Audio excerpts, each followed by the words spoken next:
The 2023-24 Premier League season is over. What a fantastic campaign it has been. In this review of the Premier League season, we discuss every team's campaign and whether or not it's been successful. We also cast half an eye on next year and what might be to come. So strap in and enjoy this hour-long review of the 2023-24 Premier League campaign. Alright, let's review the 23-24 Premier League season, then we'll start at the bottom of the table because I think that's the nicest place to start or work our way up. We'll start, of course, with bottom of the league, Sheffield United. I don't think there's many positives that Sheffield United can take away from this season, Harry. It's been fairly abysmal. I mean, yeah, they've been absolutely shocking. Over 100 goals conceded. Terrible, terrible record in terms of wins, draws and losses. They're not a very, very good squad. To be honest, I don't think they've had two managers that have been very good. And for me, they have deservedly gone down bottom of the league. It feels like a side totally unequipped to deal with the pressures of the Premier League. It feels like a side who have gone down throughout the season. I feel like obviously the summer was so difficult for them. They lost arguably their best players in Iliman Ndiaye and Sander Berge, so that's obviously very difficult. I don't think they ever had a squad that was able to compete in any game this season. I don't think they've had a great manager, as you say. Heckingbottom, Wilder. Wilder was decent in the Premier League a few years ago, but it just shows how quickly the level of managers in the Premier League has gone up in those few years. But Sheffield United, it's a tough one. 16 points, only 3 above Derby County's points record. Do you think an argument could be made that they are the worst Premier League team of all time? Yeah, I mean, absolutely horrific. They ebbed and flowed between the bottom spots of the league until game week 15, where they found the bottom, and they have stayed there since. And I mean, to be bottom of the league for 23 game weeks in a row and then get relegated while conceding 100 goals and notching up 16 points is horrible. It's terrible. Yeah, it really just makes you wonder how on earth Derby were that bad. Because I watched the Sheffield United side and they still managed to get to 16 points. They were tragic in every game they played. So sorry to any Sheffield United fans out there, but I'm sure you would agree. A tough season for Sheffield United. They didn't have any investment. I think they're going to struggle in the Championship next season because there's so many sides that are in the hunt in those top spots. It's just going to be very difficult for them to compete when there just isn't much investment there. Similarly, a difficult campaign for Burnley in 19th. I think Burnley's the weird one, though, because most people thought Sheffield United would go back down, probably in 19th. A lot of people would have predicted Luton bottom. But a lot of people had Burnley either top half or in and around that 14th spot. I think in my predictions at the start of the season, I had them in 14th.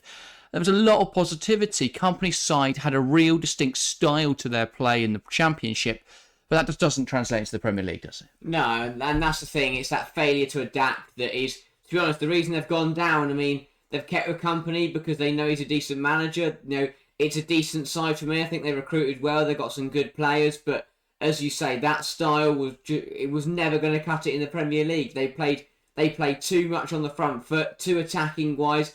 And, you know, then sometimes you've got to understand you can't play like that when you're not the best team in the league. And that's why we've seen them get trounced a few times this season. Yeah. And we've seen them played off the park in most games just because it simply does not work and they fail to adapt. And that's why they're down.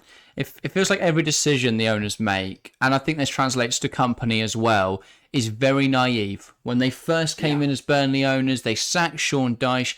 Ultimately, was that the right decision? You could argue either way. Burnley made a good go of it in that season. Ultimately, they went down. Last season, I think they got it right, but it was the Championship. It's a different kettle of fish. They come back up, and you've got to think, you know, you need to invest in proven Premier League players. And instead, they picked up Sander Berge from rival Sheffield United, Championship rival Sheffield United. Not a bad pickup. They went out and signed some young players. I think James Trafford coming in was a weird one. A player played in League One the season before, and we saw actually Muric come in for the end of the season, and they looked so much more solid. So for the, I think 16 million they paid for Trafford, you definitely could have got a goalkeeper who was a lot more ready for the Premier League. It definitely felt like Trafford is going to be a very good goalkeeper in the future, but isn't quite there just yet. So it was very naive from Burnley throughout this season, both tactically, recruitment-wise. It definitely feels like the board don't exactly know what they're doing yet, and I'll be intrigued to see how they get on in the Championship next year because they've got a really strong squad for it. It's just whether they can hold on to it, or obviously there is going to have to be that cut of players, that cull, as we saw when they went down the first time a few years ago under this ownership. I think that it's going to be very interesting to see how they do it all again? Because they've already overhauled the squad once with Vincent Company. Can they do it again? And who can they retain in that Burnley team? We'll finish off the relegation zone then. Luton Town in 18th. I think Luton will be proud of this season, regardless of how it ended, regardless of the fact they're going back down. And ultimately, most people wrote off Luton Town before the season even started. Yet they were the ones at the bottom three that made the best go of it. Luton came in as a side that were huge underdogs. I don't recall in my lifetime a Premier League team or a team that have come into the Premier League as such underdogs. I think probably Huddersfield would be the closest example, but yeah, Luton Town, they came up and they gave a fight in every single game. The fact that they've scored against every Premier League team, I think, personifies that. They went out and they had a go. They gave this Premier League season a really good go. And you when you consider the fact that their recruitment was, bargains from League One, loan signings, and loads of free transfers. Yeah. They did really well to be anywhere near where they were. And for Luton Town, the club, I think the impact of one Premier League season is going to be huge because we know how parachute payments can impact a club. And given the fact they're going into the Championship, they know how to get out of that league. And now they're not the side with no money anymore. They've got those parachute payments. Yeah. They've got a season of Premier League football and all the TV revenue and the additional sponsorship money, all the income that comes with that. So I definitely think Luton are primed to at least be in the playoffs next season, if not the autos. I think they're going to be right up there because they're just so well run. And that's the key difference. For Burnley, they could absolutely smash it and they'll probably win the league. Yeah. For Sheffield United, their ownership's a bit of a mess and I don't really know where they're going to be. But for Luton, it feels much more...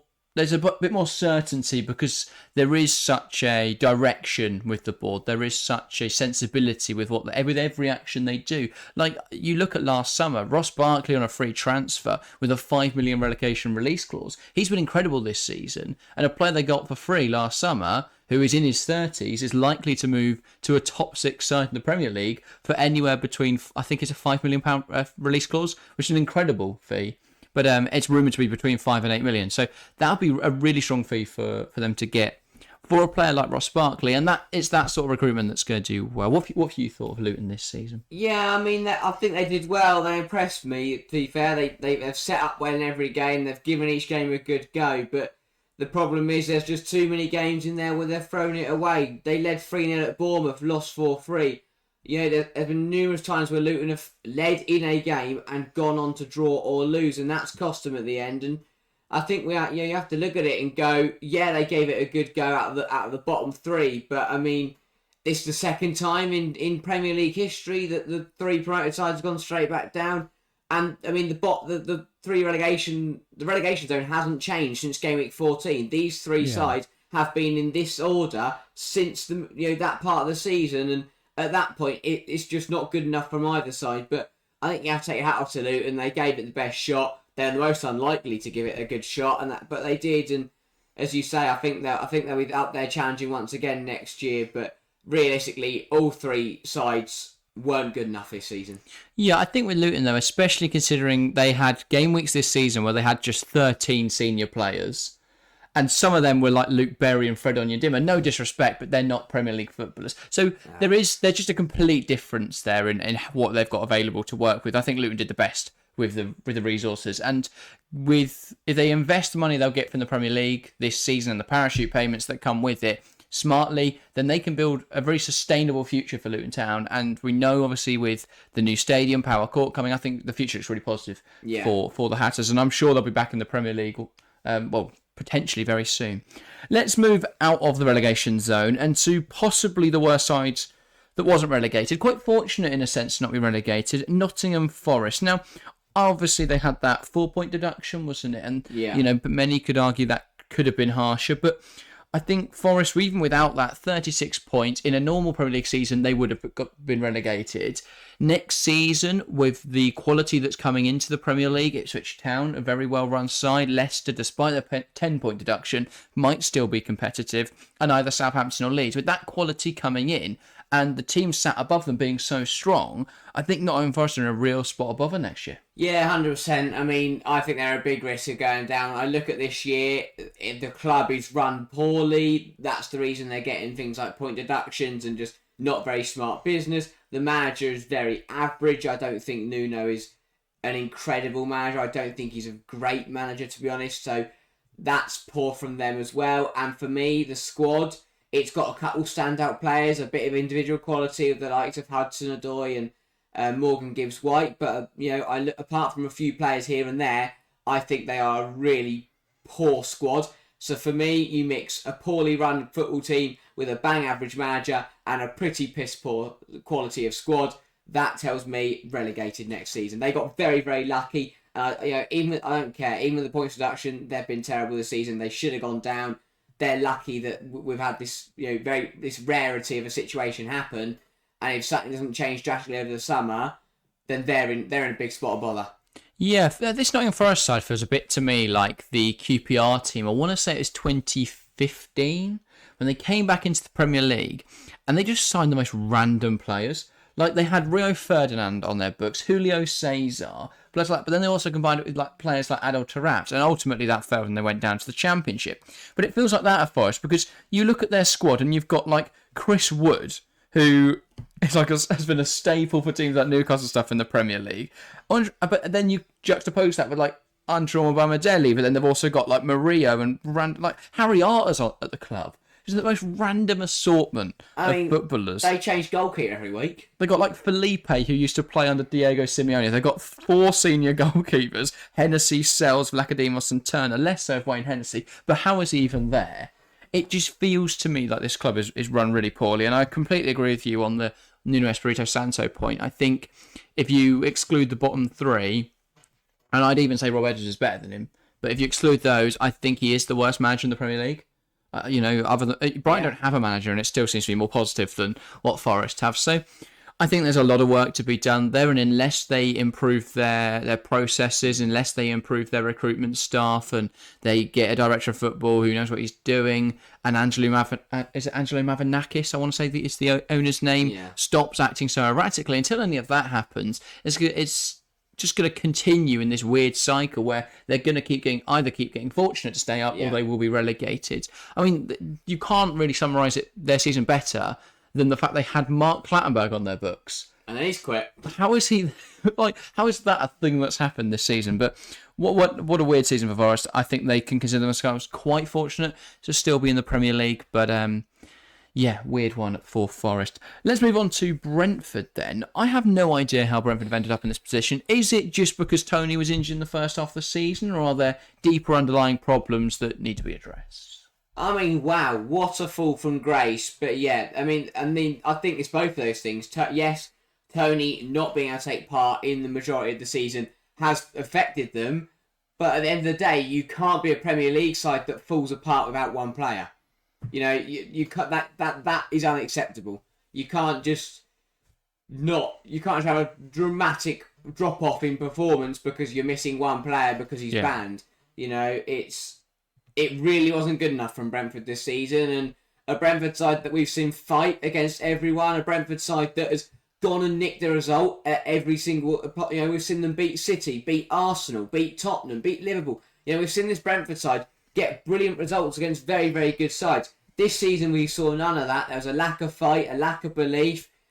I mean, I think they're quite lucky that we've had 3 teams come up that haven't managed to fight very hard. Well, yeah, because again, they didn't reach the 40-point quota, 39 points. Now, I know in recent seasons, we've seen a lot of teams stay up with those sort of tallies. If we look back at last season, then 39 points would have had them 15th, a place higher. So arguments can be made that the 40-point thing doesn't stand anymore because there is such a gulfing quality between the top and bottom of the table. But it is a nice marker, and to see that there are, Everton, Brentford, Nottingham Forest all under that quota, it definitely opens up some questions. But for Brentford, I feel that their approach to everything is very stats-based, very methodical, but it does feel at times it's a little bit naive, a little bit one-dimensional. The fact that I think they would review this season and say, well, look at our expected performance, we should have scored so many goals. But ultimately, yes, they created loads of chances, but they didn't sign anyone to replace Ivan Toney. This has stepped up in certain games, but he wasn't consistent enough. And ultimately, I think that's a lot of Brentford's issues, where the fact that they were so low down the table has then caused them around to be low in the second half of the season. And so they haven't seen an improvement or any significant improvement. 7 points 7 places dropped from their 9th place finish last season. For me, it's the biggest downfall in the Premier League this season. I don't really, maybe West Ham, but actually West Ham have gone up places, which I find crazy because they obviously won the Europa League Conference League last year. But yeah, I think for Brentford, there's a lot to do there.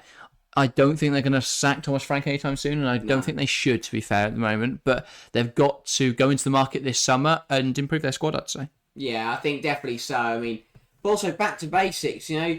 I think if they try, I don't think they should change their approach, but maybe just modify it a little bit. Go back to the basics. Go back to what you know. Take a leaf out of Harry Redknapp's book. I mean, he didn't have a single fit striker at Portsmouth. Who did he go get? Al Robson-Kanu. You know, he's got to go back to your basics. Go back to what you know, and then try and drive, because the methodical thing worked last year when they were sitting in the top half of the Premier League. But now they've got to be careful next season that they don't be that surprise relegation. Do you think it shows an over-reliance on David Raya?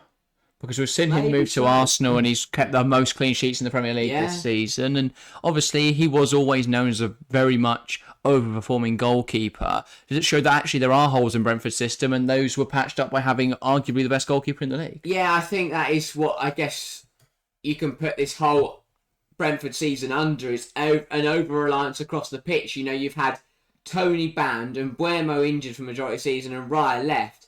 Without those 3 players, they've been really, really poor. And for me, as I said earlier, that's not good enough. You can't survive in the Premier League if you rely on 1 or 2 players.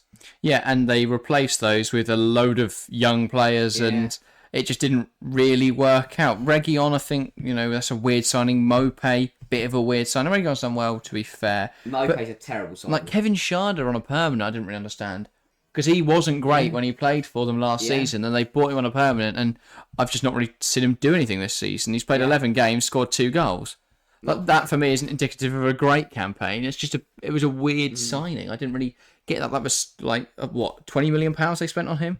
Something, yeah, 22 million. Crazy. That could have easily been a backup striker who would have played in Tony's absence. But when you consider that Victor Gyökeres went to Sporting for, I want to say, a similar sort of fee. It might have been slightly higher. Yeah. But it was definitely possible they could have signed a backup striker. Instead, they spent a load of money in a load of different places and it didn't really work out. Like Thiago Rodriguez, they've signed apparently. He's not even played for them yet. I think he will join this. Oh, they signed him in February, to be fair, so he'll join the summer. So, fair enough. But yeah, weird summer. I think that is a good signing, to be fair. But anyway, weird season for Brentford. We'll see where they go next year.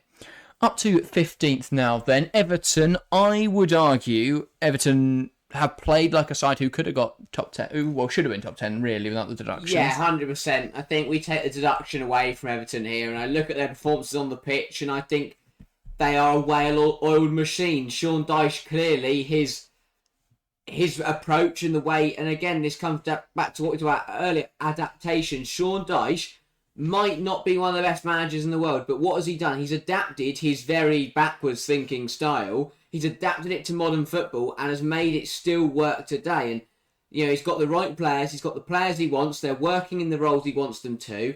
And they are proving again that they can go to teams, get results. They're a decent side. They can beat most teams on their day. You know, going to Goodison Park, and I mean, obviously their new stadium coming in as well, it's going to be a threatening idea. And things are on the up for Everton. It was a better season this season than last year.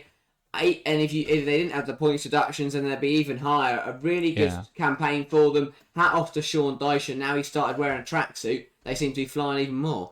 Yeah, I think they're a really well set up outfit. I think, as you say, Dyche, he's not given those plaudits as a tactician, but he is tactically astute enough for the Premier League. That's why he kept Burnley in it for so long. He got you up to Burnley, for Christ's sake. You don't do that off pure luck and sending it long for Ashley Barnes. But I think, Everton really well set up this season. If they can avoid overspending next season, then they could definitely be in a much higher position. Without the 8-point deduction, they would have finished, joint 11th, but would have, I think, 12th. 11 points for Brighton, but behind on goal difference. So I don't think it's been a bad season at all for Everton. A bit of a smart investment this summer. Maybe signed like Farhad Mashiri. I said this on stream, though perhaps a little less coherently than I'd like to. But it feels like whoever, I don't know who the sporting director is at Everton. I don't know if it's changed, but their recruitment and their approach to recruitment has always been so weird. They need to just just settle. Yeah. Like this summer, supplement that's got a few talents. I saw a great link today with Elijah Adebayo, which I think is a really smart signing. Yeah. I think suited perfectly to what Dyche likes in a player. And with obviously Luton going down, that makes sense. And I believe Luton are interested in the young Everton striker Chamiti, I believe is his name. Yeah. So that could be a loan deal there. That could work out nicely for all clubs involved. It's smart signings like that. It's not selling off your talents. Yes, like if you get a £80 million bid for Jared Branthwaite, you're not turning that down. But I would be inclined to hold on to players like that if you can. Obviously, absurd bids for Man United, so you can't say no to. But be smart with that. I think they've had a really nice partnership with Branthwaite and Tarkowski this season. Their height poses a real big threat from all sorts of set pieces. I think they're set up really, really nicely. And if Everton can build on this next season, then they could definitely be in the top 10. I don't think they'll push for Europe because there's just so much competition there, but they can definitely put themselves in a much better position. Up next, we've got Wolves. It's been a weird season for Wolves, hasn't it? Obviously, it started with 5 days before the season started, Julian Lopetegui walking out of the club, which was a very explosive start to the season. They went and got Gary O'Neill, who was relieved of his duties at the end of the season for Bournemouth, as they brought in Anthony Areola. And that seems to be an inspired addition to the Wolves team because they've had nobody this season. They lost their best player in forgotten his name now, Ruben Neves, sorry. Yeah. They lost him at the start of the season, then they lost Matthias Nunez, so they didn't have either of those. They basically lost all their midfield there. And it feels like a very cobbled together squad. Last transfer window was just all outs really for Wolves. They lost Goncalo Guedes as well. To be fair, he went in January. He wasn't very good. But yeah, last summer it was just a mess. Like Daniel Prudence leaving, a couple weeks into the season. As I say, the big ones, Nunez. They even lost Ryan Giles as well. Raul Jimenez left the club. It was just a summer of departing. Like Nat Collins as well. Nathan Collins went over to Brentford. Connor Cody as well. So they lost a lot of players. They didn't really replace them. Yet they've stayed solid. I think plaudits to Gary O'Neill for that. I mean, yeah, God knows how they're here. I don't think they're a great side, but as you say, they've got a very, very good manager who has managed to get them here. And to be honest, I haven't heard much of Wolves this season. They haven't had any massive shocks. They haven't had any disasters. They've moaned about VAR once or twice, or maybe about 5 times.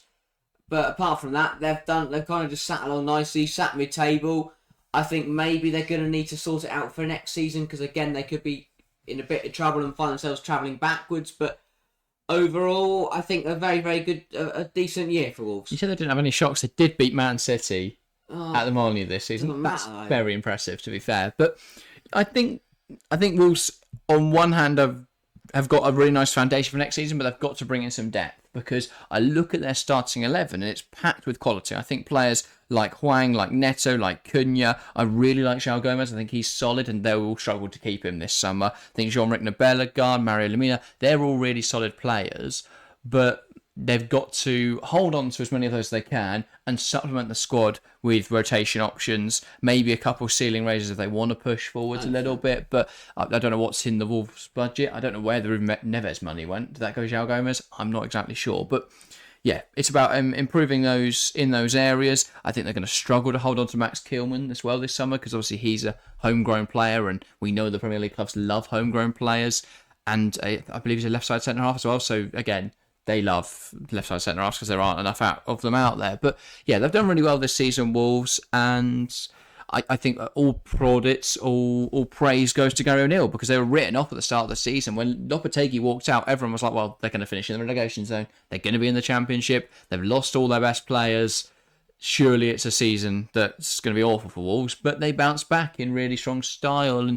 And Gary O'Neill, as I say, has done really, really well. And I think deserves a hats off for 100%, that. 100%. Up next, another manager working wonders, which with what I believe is not a great squad, is Fulham. They're 13th this season, 47 points. Yet they lost Alexander Mitrovic, their best player last summer, and didn't buy anyone else. And that's worked. Well, I guess they brought in Raul Jimenez, but that's worked somehow. That that didn't seem like a great replacement. Again, they're going to struggle to hold on to a lot of their players this summer. I think João Palhinha will finally leave. He looked like he would leave last summer. He looked like he might go in January. I think this summer it looks very likely that he will leave the club. They're obviously Tosin Adarabioyo's going, and I think they have had a bit of an over-reliance on Bernd Leno as well, because he has made a lot of saves this season, a lot of crucial saves. But credit to Silva, credit to Fulham, because they are overperforming, 13th in the league, with a squad that isn't of the highest quality, is a really strong season. Yeah, no, I mean, again, hats off to Marco Silva, but I don't know about Fulham. I don't think they're all this and that, but they do what they need to do. They get results over the line. They get enough points to sit where they are, and then they call their season there. But and that works for them really. If they've got the facilities to take a step up, they really have. But to be honest, I think we'll sit here in 12 months' time and say exactly the same things. About 5 years ago, this Fulham side would have been incredible, by the way. They've got Adama Traore, Jimenez, Willian. They've got Alex Iwobi. This side in like 2020, 2019 would have been a ridiculous squad. So, but they have got a lot of older players. They have got a lot of players leaving this summer, and obviously a lot of replacements, therefore, to find. It's going to be a busy summer, I imagine, for Fulham. And it's just about, can they improve upon what they've done this year? Can they actually bring in a bit of quality into that squad and see where that takes them? Because I don't think they've played awful football this season, but they have relied on a bit of a purple patch from Rodrigo Muniz in the sort of January portion of the season, January to March. He had a bit of a purple patch in there, and I think they have got a little lucky in a few games. But overall, not awful from Fulham, and definitely, I mean, obviously Marco Silva I rate really highly. Definitely foundations to build on, and we'll see where they go next season. But they do need to invest in that squad. Up next in 12th, probably the surprise package of the season for a lot of people, it's Bournemouth, 48 points. Now, I will say, not to blow my own trumpet, but I did predict they'd finish 10th this season, so I wasn't far off with that early prediction. But Bournemouth, they had a very difficult start. 11 games in, and they hadn't won a game. They then won that 11th match, and since then they haven't looked back really. 48 points now, which is really, again, they didn't win any of their opening 10 matches. That's really strong. Anthony Iraola, I've always rated really highly. He was really good last season at Rayo Vallecano. He's done really, really well this season with Bournemouth. And once they understood his systems and his ideas, it's worked wonders. They are one of the best pressing teams in the Premier League. They've got Dom Solanke, who was 5th top scorer in the league this season with, I want to say, 18 goals. They've been absolutely phenomenal. Yeah, and I mean, you have to credit Iraola for the work he's done, but you also have to credit the board. Very, very patient. They saw Iraola, they picked great pickup, and they gave him time, they gave him resources, and they backed him to the hill. And yeah, they probably sat there 8 game weeks, went in and went, have we made a massive error here? But no, again, they kept backing him, kept helping him, supporting him all the way, and it's massively paid off. And now they'll sit there in that boardroom at the end of the season and go, we have just pulled off an absolute blinder, because he is a very, very good manager. It is a squad with decent quality. Do I think they've overperformed a tad? Potentially so, but they're a decent side. He's a very, very good manager. They're a well-run club, and you have to give them their flowers for this season because they've done very, very well. Yeah, I think you speak there about how they dealt well with and they were patient under a time of media scrutiny. I think it goes back as well to the summer with the Bournemouth board and further praise, because they took a real leap of faith by signing out Iraola over Gary O'Neill, because O'Neill had come in, after his predecessor had suggested that Bournemouth had no chance of staying up. He came in, did a fantastic job. They played some really nice defensive football that was then translated to his Wolves side this season under O'Neill, and they stayed in the Premier League. Yeah. And nobody can really doubt how much of an impact O'Neill had and how he completely transformed that season.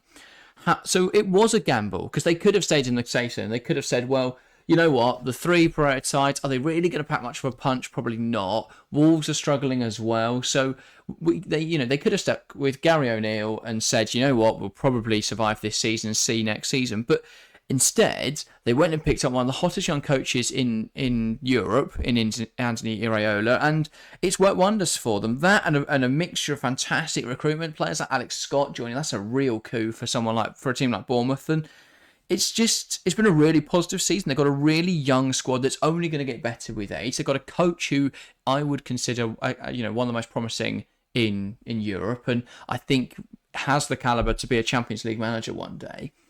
Arguably, even now, I think he could be in Europe. So for Bournemouth, things are looking really positive, and I wouldn't be surprised if they made a serious run at the European spots next season. Yeah, I mean, I agree. They've got ambition, and I like that. And I think that drive could see them climb the table next year. And who knows? As you say, 12 months' time, we might sit here and they might be in Europe. But overall, this season, a really strong campaign. Yeah, it feels like Bournemouth are playing Football Manager in real life. Yeah. Players like Ilyas Abanyi being there, and obviously Alex Scott, as I've mentioned, signing all these young talents with this coach coming in from Europe, playing this really expansive style, this really aggressive pressing structure, coming and doing all this. Solanke scoring 17 goals or 18 goals, whatever it is. And yeah, it doesn't feel real. And I'm sure there'll be a lot of Bournemouth fans who are buzzing with this season and really excited for what's to come. And rightfully so. They deserve to feel that way. Bournemouth have done really well this season, and hats off to them. A side that haven't done so well and have fallen short massively of expectations is 11th placed Brighton. It's all gone wrong this season for Brighton, really. And obviously now Roberto De Zerbi has departed. Under a bit of a cloud, I'd say, because they've dropped down massively this season. However, you've got to add that they have lost arguably the best two players of last season, or arguably the best three, because they lost Alexis McAllister, they lost Moise Caicedo, and they lost Robert Sanchez as well. And then you couple that with Cucurella, who left the season before, and they never really adequately replaced him. You couple that with the fact that they've had their best player of Kwame Mitoma being now injured for most of this season.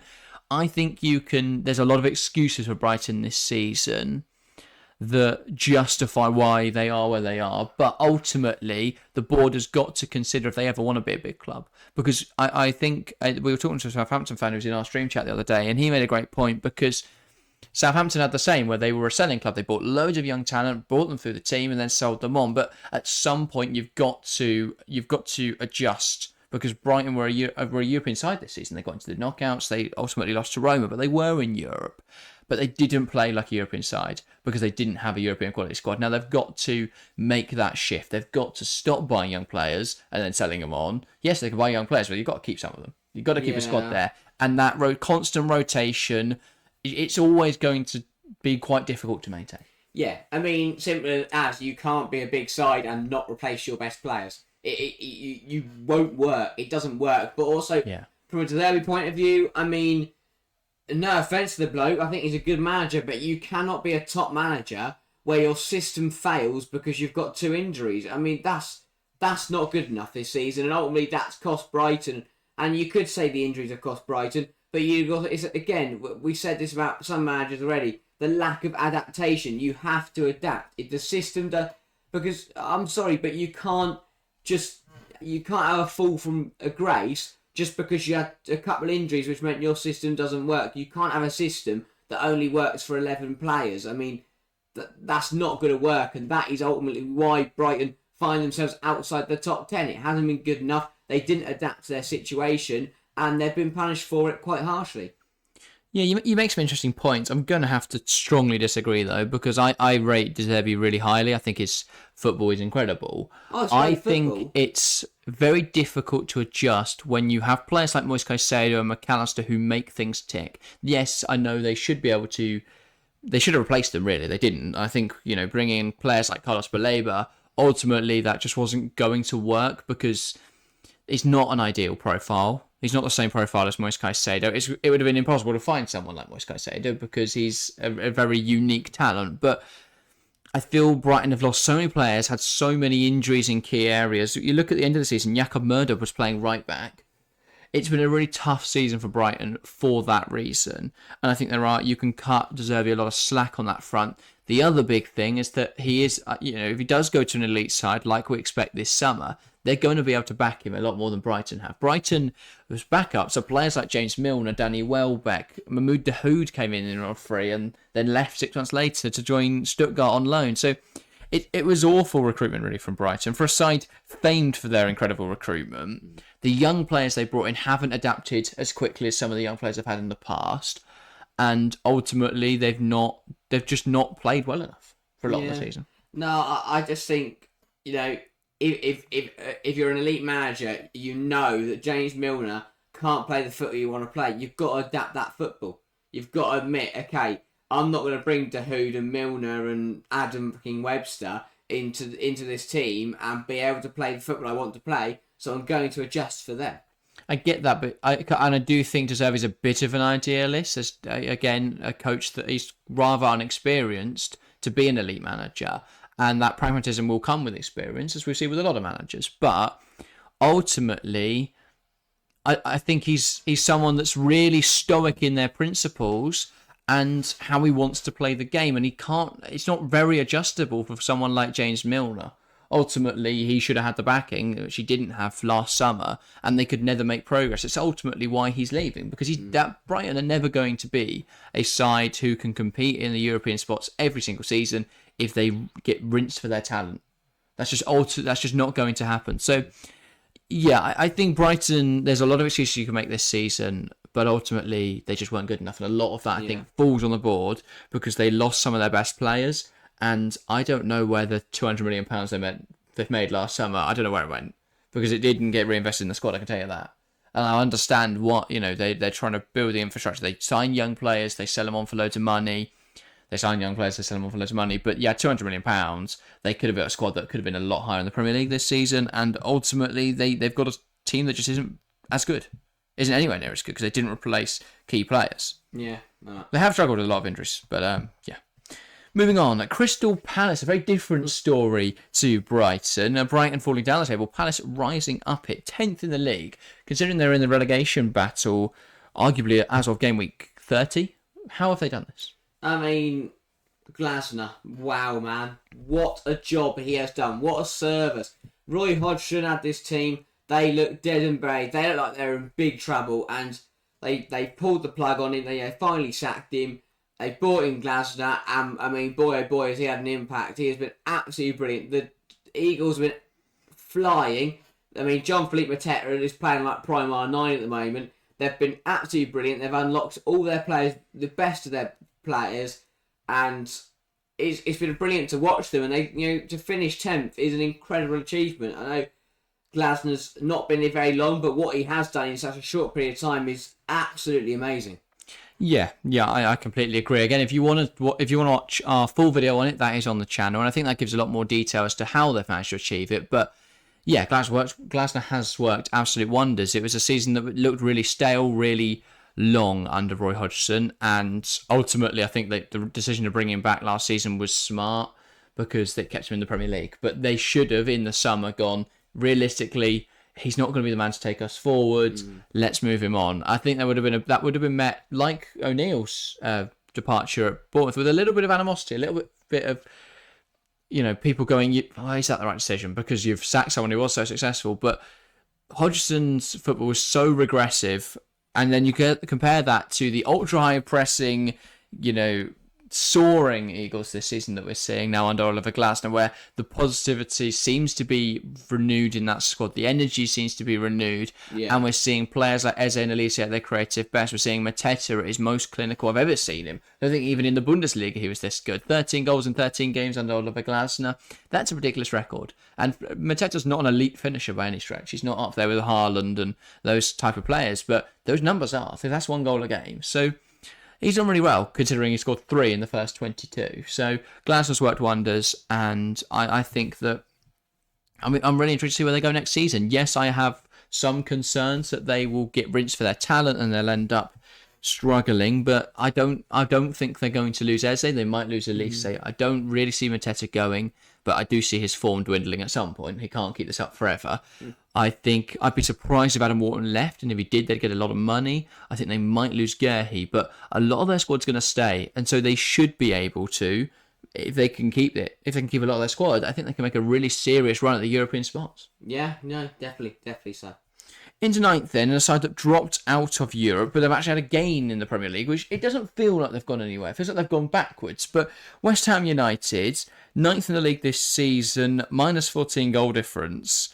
I think a lot of people, considering they've conceded 74 goals, which is only 4 less than Burnley did, a lot of people rightfully saying West Ham have not been good this season and have been bailed out on individual quality. Yeah, 100%. Spot on. You take Bowen, Kudus, Paqueta away and suddenly they're relegated. And, I really do think they've lucked out. They've ridden their luck in a lot of games.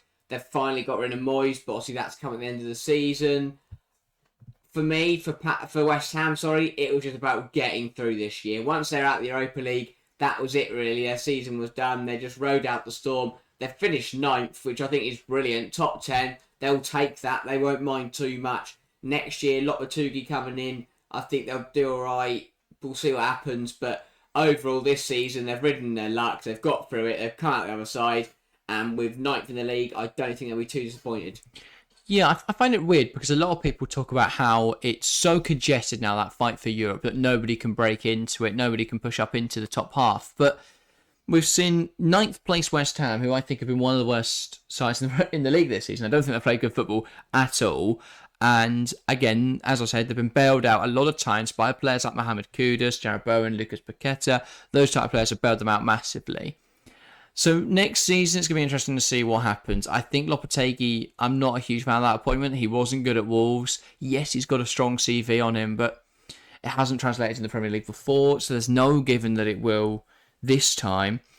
I'm really not sure what's going to happen for West Ham next season. Really not sure. So yeah, it will be very interesting to see what happens there. They've got to fix their leaky defence because they've got a minus 14 goal difference, which is 13 less than Crystal Palace's. Palace have scored a very similar number of goals. It's just that West Ham conceded a lot. Now, a lot of that is that in games that they are losing, it tends to, when it rains it pours. The classic, the old adage that you even look at Saturday, they lost 3-1 to Man City. That was quite kind, I would say, on them. That definitely could have been a hammering, but yeah, they have been on the end of a couple difficult games, really difficult games this season. I think Arsenal stuck a few past them, didn't they? Even Crystal Palace a few weeks ago beat them 5-2. But yeah, I think Arsenal beat them 6-0 back in February. That's quite a damning result. Even Man United, who have been fairly shocking all year, beat them 3-0 at Old Trafford. So a lot of work for West Ham to do. It feels like the backline isn't strong enough. I think a lot of it is tactical. I don't think Moyes' football is very good at all, because they don't pose much for a threat. They get quite lucky and they don't have any defensive stability. So how you can have those two things, I'm not exactly sure. But yeah, you look at like the last game of the season, when Foden just walked into their midfield and then scored, that's something that needs to be addressed. But West Ham, lots to do.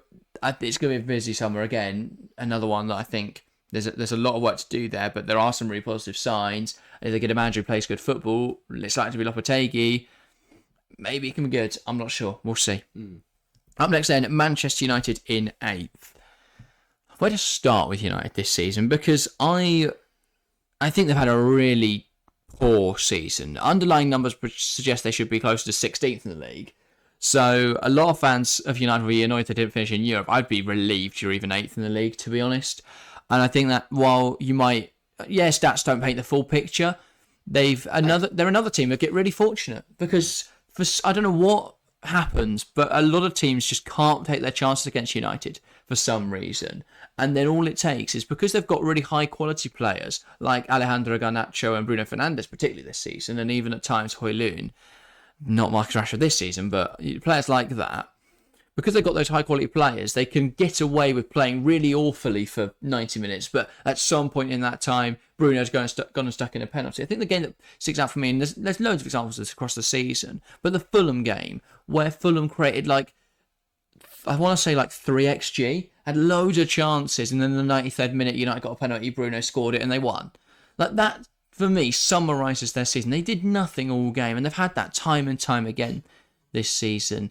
And yeah, I have no idea how they've picked up 60 points. They're on a -1 goal difference. To be 8th in the league and have a negative goal difference and beat Manchester United is really poor. And I think it's going to be interesting to see whether Eric Ten Hag is still there this summer, because obviously Sergeant Ratcliffe coming in, perhaps it will all rest on the FA Cup final coming up this weekend, which could completely change how fans view their season. But I think they have been one of the worst sides in the league to watch. In build-up, they have no real structure, no real patterns. It feels like they don't know how to score goals. The most basic thing of every tactic is who's scoring the goals, how do you get the ball to them in the most effective way, what are you doing to do that.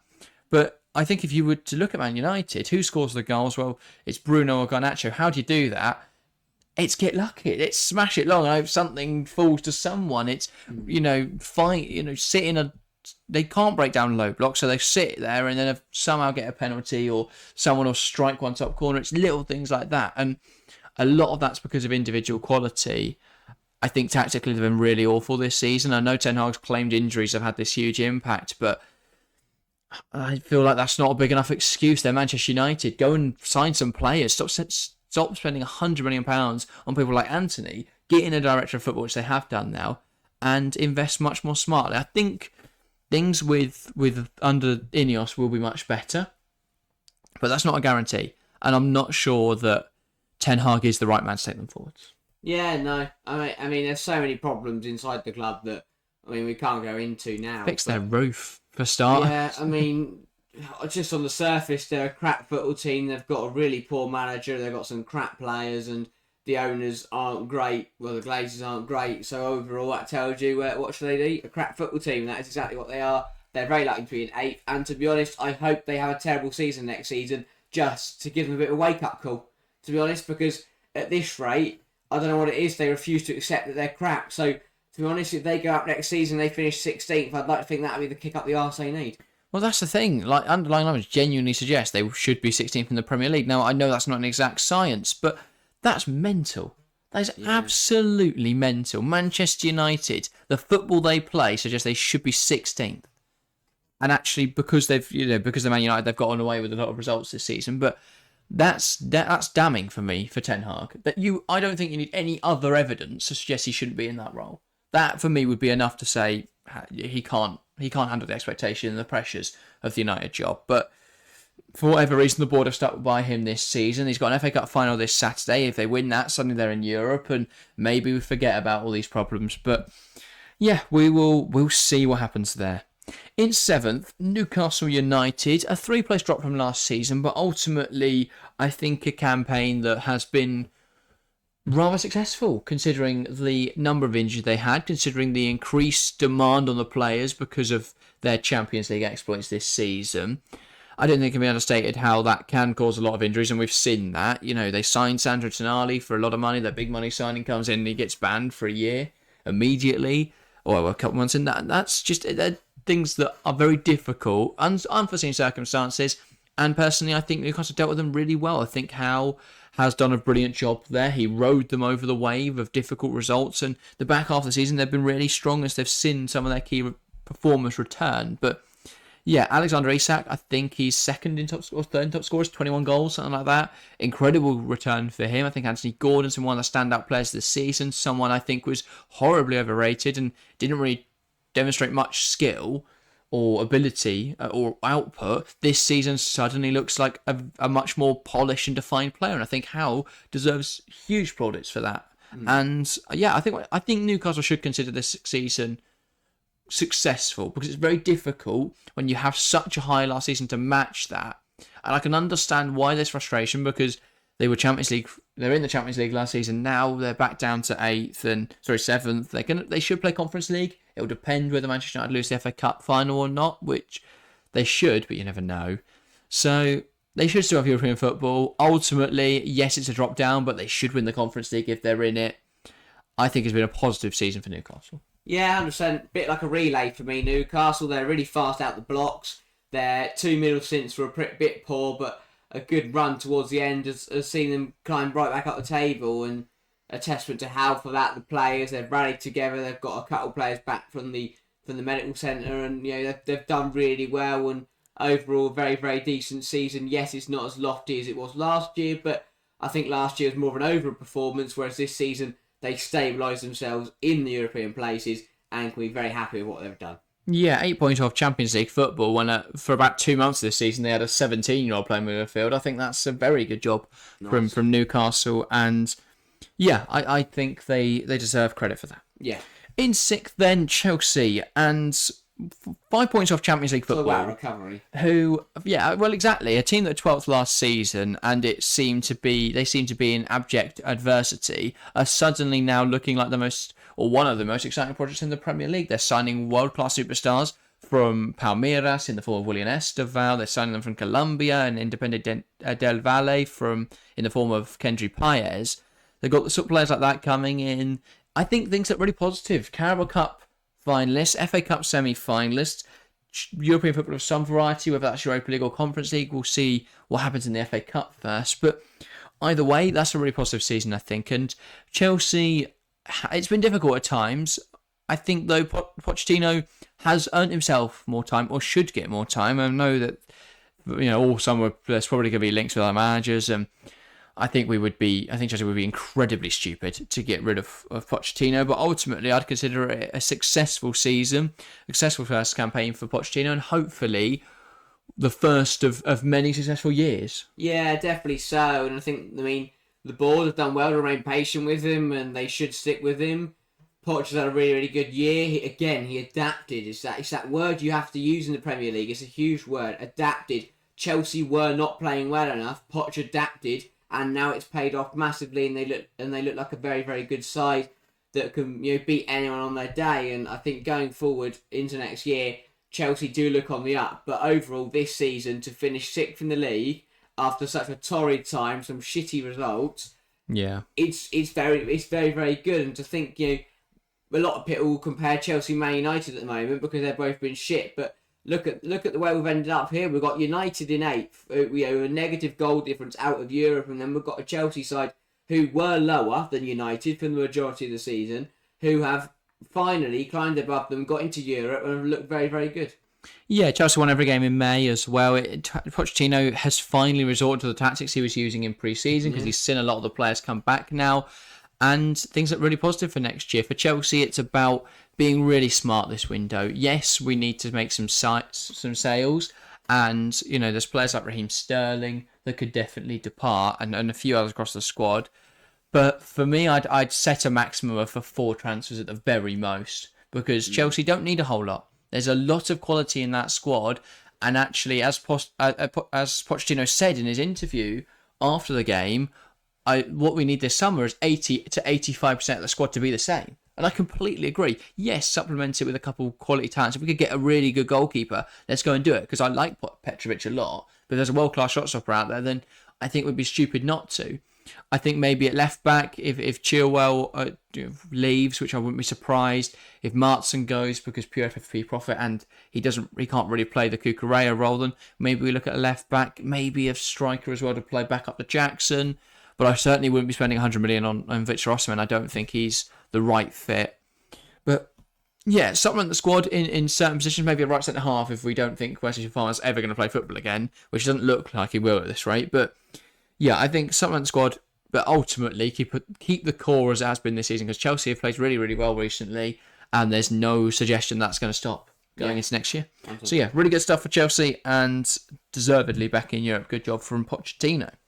Over to Tottenham then, and there's so much to talk about with Tottenham, but 5th in the league, for large portions of this campaign they were in the Champions League spots. They will be gutted to have missed out on that. They won all of their first 10 matches and then lost 4-1 to Chelsea in a game where they got 2 red cards. So they were top of the league for for between game weeks 7 and 9, I believe. City lost to Wolves and then Tottenham topped it. So it looked like such a positive start, but they didn't really do anything in January. The back half of the season has been abysmal. How do they pick it up? Because the feeling around the club, we saw Postecoglou in the press conferences surrounding the City game look really fed up, quite bemoaning the fan base and the board and the atmosphere around the club. Can they get back to where they were 12 months, when Postecoglou first came in, 9 months ago? I mean, it's the same old story with Tottenham. They do well, then things start to go wrong, then the players turn on the manager then turns on the club, and then the fans turn on the manager, and then the manager ends up going, and the same cycle repeats. We saw it with Mourinho, we saw it with Conte, and now we're starting to see it fall into place with Postecoglou. Tottenham, it's never going to work because as soon as things start to go wrong at Tottenham, everyone points fingers. I mean, embarrassing to begin with. I've never seen a fan base want their side to lose a game of football.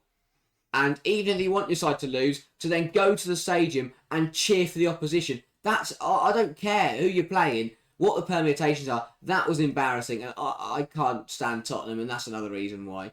But overall this season, as I said, same old cycle. They do well, they fall off, the cracks start to show. It's going to happen again. Postecoglou will be out his arse in a few months. They'll bring in a new manager. the cycle is never ending for Tottenham because they refuse to take responsibility. Yeah, I'll be really intrigued. I still think this has been a positive season for Tottenham. I still think it's been a good season for Tottenham, and I think the reset that this summer provides will be helpful. I still think they play good football. I still think their squad's really strong, and looking, considering that they came into this season, they lost their best player in Harry Kane, and they haven't replaced him really. They didn't sign a striker, so that's what they've got to do this summer. They had to contend with so many departures, so many signings. I think overwhelmingly Postecoglou did well. He was a manager who came in and there was a lot of eyebrows raised, a lot of people questioning his credentials, given his most senior role was the manager at Celtic, and the Scottish League, for many reasons, is not considered one of the stronger leagues. And before then, he'd managed in Japan and in Australia. That's not the CV of a manager who should come in the Premier League and do well, but they played phenomenal football for the first 10 matches.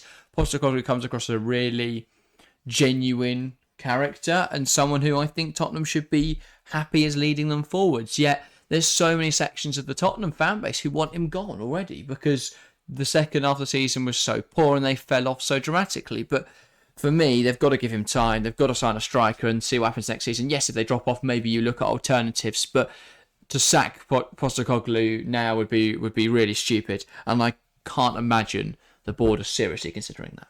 No. Into the Champions League places then, and we'll start with, of course, 4th place. A fantastic campaign for Unai Emery's Aston Villa. 68 points, a really strong return. I don't think many people would have predicted they'd finish in the Champions League spots this season. Really good stuff. Yeah, definitely. Really, really strong campaign. I mean, consistency is the key word for me. They didn't drop off. They didn't have a bad spell. They weren't consistently perfect, but they were consistently good. And that is what you need to do to get into the top places in the Premier League. They're a very, very good outfit. They've got, for me, a very top quality manager. They've got a very, very strong side. It's a very well run club, and the structure is phenomenal. When there's a structure there for Villa to use as a springboard to keep going up and up and up and up and up. And this season was another big leap on that springboard to get into the Champions League spaces. I think the Conference League, not winning the Conference League will be disappointing. Not winning a trophy is maybe, something they need to improve on looking into next season. But overall, 4th in the league, very, very strong campaign. And everyone around Aston Villa can be very, very happy with what they've achieved.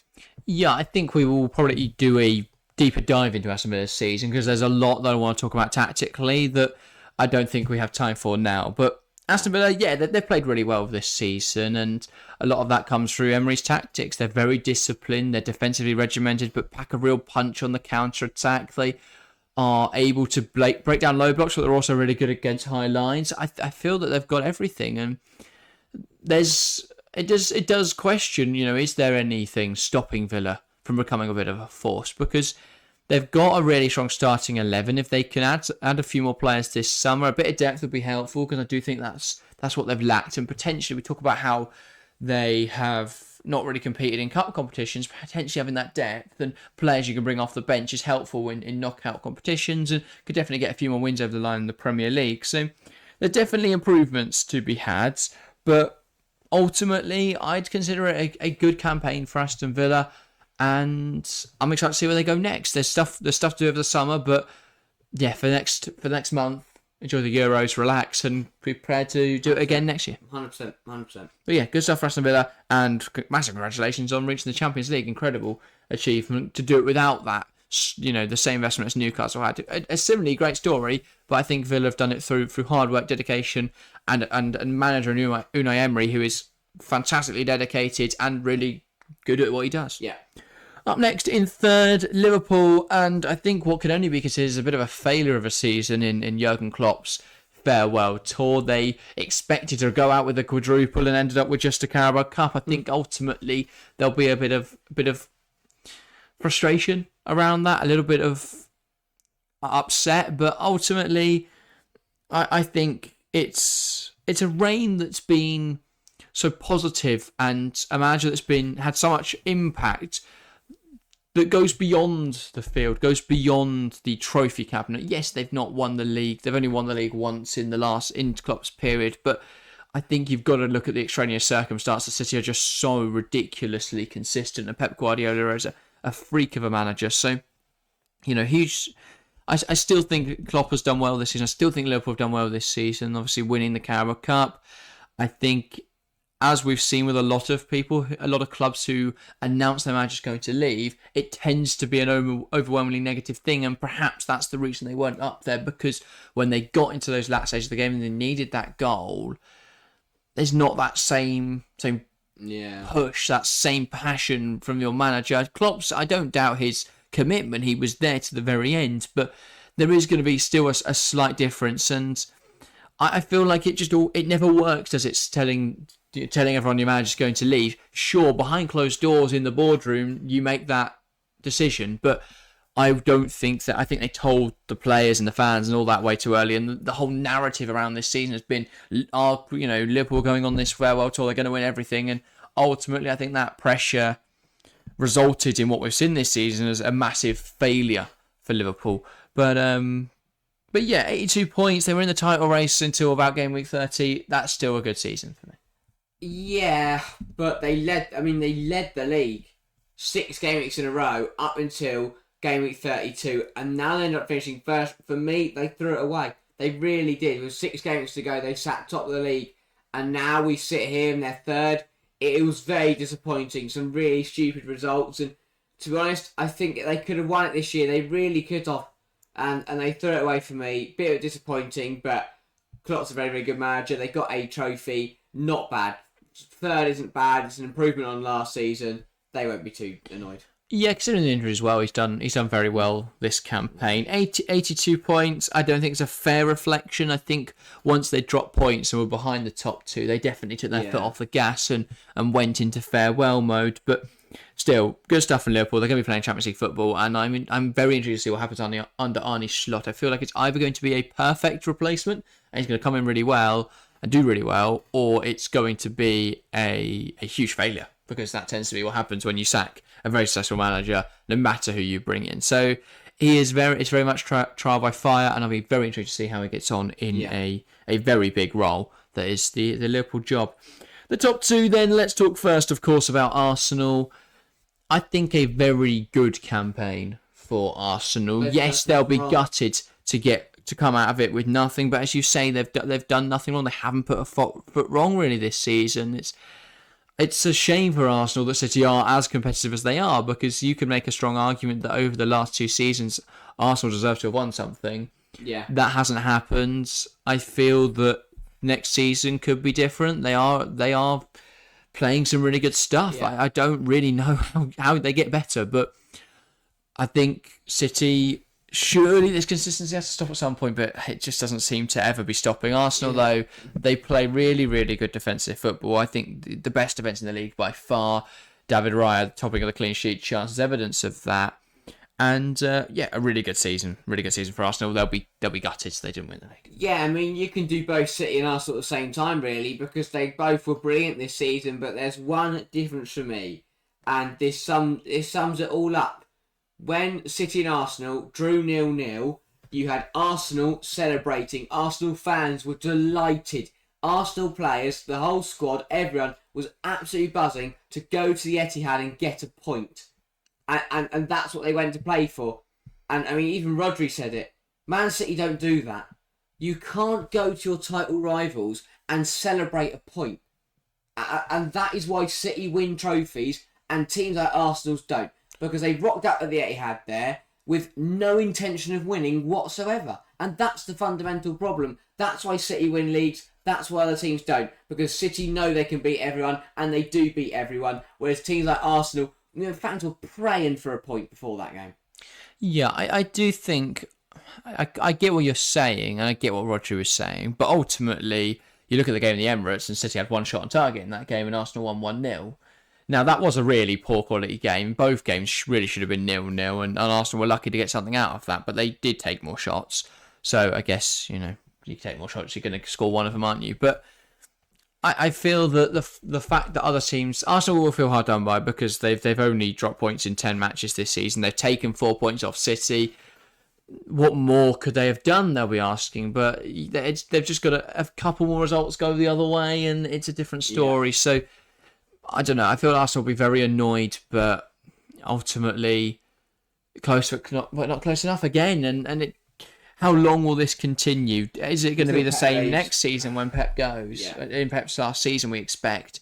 Will it be the same? Most likely, but maybe Arsenal will come something new, and maybe if they announce Pep's departure in January, they'll fall apart. You never know. But let's talk Man City then, because I know the overwhelming thing is they're boring. But let's forget that it's Man City first, and let's talk instead about a side who scored 96 goals, got 91 points, won 28 matches out of 38 played, and played the best football we saw all season. Yes, it might not be to everyone's cup of tea, but it's just so perfect, isn't it? They have control over every opposition. They have that fear factor now. You look around at their squad; it's star-studded in every position. You'd be hard pressed to find a place that they could improve. If you did a Premier League best 11, it's very difficult not to have 11 Man City players in there, and they've been so good this season, uber consistent. It's no wonder no one can stop them. I mean, yeah, it's disgustingly good, but it is that, it is that whole thing. City alone, they don't just think they're going to win the league every year. They don't just think they're going to win every game. They know it. They start the season and they sit there in the change room and they go, we will win the league this season. We will go out there and we will beat every single side in the Premier League. And that is why they win trophies, because they rock up away or at home, no matter who the team are, and they go, we're going to win this game. And even if they don't win the game, they'll rock up next week and go, we're going to win this game. And then they'll rock up the next week and go, we're going to win this game. And that is why they win trophies, because they are just relentless. Yeah, exactly that. And people will say, 115 charges, sure. If you want to use that excuse, sure. City have spent loads of money. Every club's spent loads of money. I know they didn't do it in the best way, but ultimately they're still a really good side. For me, the difference is not the money they've spent; it's the manager they got. Pep Guardiola is an addict, a football addict. He's an obsessive, and that's why they control games in the manner they do. That's why they dominate teams, pick apart teams in the manner they do. They bore them into a false sense of security, then hit them when their backs are up. And they are phenomenal, Manchester City. There's a reason they've won the league now 4 years in a row.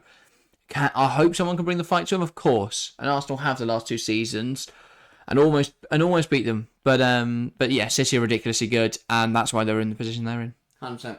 Incredible season, and a deserved Premier League title, it has to be said. But what a year. Yeah, fantastic season. That rounds up our review of the 23-24 season. A very, very long video, so thanks if you have. For anyone that has got to the end, if you want to keep watching our content, there's a video on screen now. Last week where we spoke about Oliver Glasner, Crystal Palace, and how on earth they managed to turn their season around. So if you're enjoying our roundup of this season, that'll be on screen now. There's going to be more content coming out over the next few weeks. We'll be building up to the Euros soon, but between now and then, we're going to be talking about different Premier League clubs and how they've managed to do what they've managed to do this season. So look out for those type of videos. And, after the FA Cup final, we'll talk about Man United and what on earth has happened there and how they do that. So look out for that video. If that's something you're interested in, then do make sure to hit that subscribe button, put those notifications on so you get notified every time we upload. So I hope you have enjoyed today's video. It's a very long one, but I hope that it still left you satisfied the whole way through. I think we did it a justice. I think a very good Premier League season, and hopefully we have more of the same next season. But that's everything from us this season. Thank you guys very, very much for watching, and we'll see you next time. See ya.